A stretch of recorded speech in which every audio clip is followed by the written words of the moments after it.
महापालिकेच्या शहर जलवितरण सुधारणेच्या 892 कोटींच्या योजनेला राज्याचे मुख्य सचिव राजेश अगरवाल यांच्या अध्यक्षतेखालील समितीने शनिवारी नागपूरमध्ये मंजुरी दिली। ही योजना जागतिक बँकेच्या अर्थसहाय्यातून आणि महापालिकेच्या निधी उभारण्यातून पूर्ण होणार आहे। ही मंजुरी मिळताच मनपा आयुक्त डॉक्टर सचिन ओंबासे यांनी शनिवारी सायंकाळी या कामांची निविदा प्रक्रिया सुरू केली।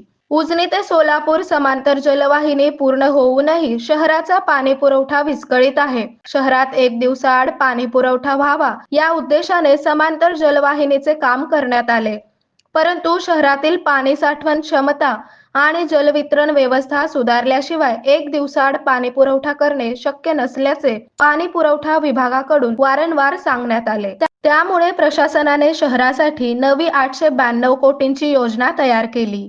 या योजनेच्या आराखड्याला जीवन प्राधिकरणाने मान्यता दिली। हा आराखडा मंजुरीसाठी राज्याच्या मुख्य सचिवांकडे सादर झाला। अखेर शनिवारी नागपूरमध्ये आराखड्याला मंजुरी मिळाल्याचे आमदार देवेंद्र कोठे यांनी सांगितले।